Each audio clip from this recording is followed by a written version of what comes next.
안녕하세요, 썰맨입니다. 오늘은 일반 부추가 아닌 영양부추를 이용해서 이 고춧가루를 사용한 부추무침이 아닌 영양부추를 이용한 소금무침 레시피를 특별히 알려드리도록 하겠습니다. 이 마트에서 흔히 볼 수 있는 부추는 주로 조선부추라고 불리우는 백합화 식물의 부추인데요. 주로 무침이나 겉절이에 이용을 하지만 오히려 계란국이나 이런 콩나물국 등 이 맑은 국물에 파대용으로 사용하시면 더욱 좋다고 합니다. 하지만 오늘 이용할 부추는 실부추라고 부르는 이 영양부추인데요.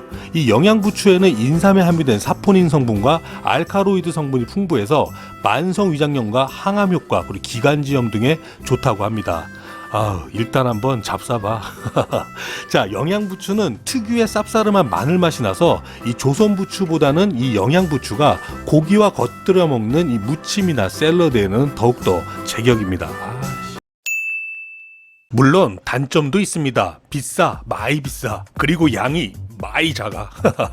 자, 부추 세척해 보겠습니다. 묶여있던 철근 풀지 마시고요. 이 철근이 묶여있는 상태로 끝잎부터 돈 세듯이 살살 10,000원, 20,000원, 30,000원 뭐라는 거야. 다음은 묶여있던 철근을 풀어서 끝잎 쪽으로 철근을 다시 한번 조여서 앞 줄기 쪽 그리고 뿌리 부분 쪽으로 흐르는 물에 세척을 해주시면 깨끗하게 세척이 가능합니다. 정말 쉽죠? 자, 다음은 부추 한번 손질해 보도록 하겠습니다. 가지런히 놓은 부추를요 약 3등분 정도 해주시면 됩니다. 먹기 좋은 크기로 해주시면 되고요. 접시 사이즈에 맞춰서 4등분으로 하셔도 상관없다라는 거 요리는 응용이고 센스입니다. 양파 약 한 3분의 1개에서 2분의 1개 정도 준비해 주시고요. 홍고추나 당근을 썰어 넣으셔도 됩니다. 물기를 빼서 3등분한 영양부추 반단을 믹스볼에 넣어주세요.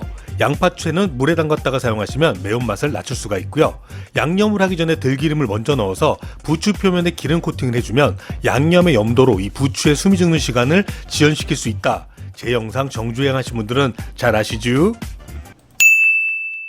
이 영양부추 반단에 꽃소금 4분의 1큰술을 넣어주세요. 미원 한두 꼬집은 선택입니다. 다음은 설탕 3분의 1큰술을 넣어서 영양부추의 아린 맛을 중화시켜주세요. 썰맨의 팁, 바로 껍질을 벗겨낸 탈피 들깨가루 크게 한 큰술 넣어주시면 끝난 겁니다. 이게 뭐라고? 요리도 아닙니다. 너무너무 쉽고 간단한 레시피지만 그 맛만큼은 결코 간단하지 않고요. 특히 부추는 열이 많으신 분들은 너무 많이 드시지 않는 게 좋습니다. 그리고 소고기보다는 돼지고기나 오리고기와 궁합이 잘 맞는 식재료니까요. 휴가철이나 주말에 혹여나 이 바베큐 계획 있으신 분들은요, 이 썰맨이 알려드린 이 부추 소금무침 한번 해보시면 고기보다 오히려 부추를 더 많이 먹게 된다는 전설이 내려오고 있습니다.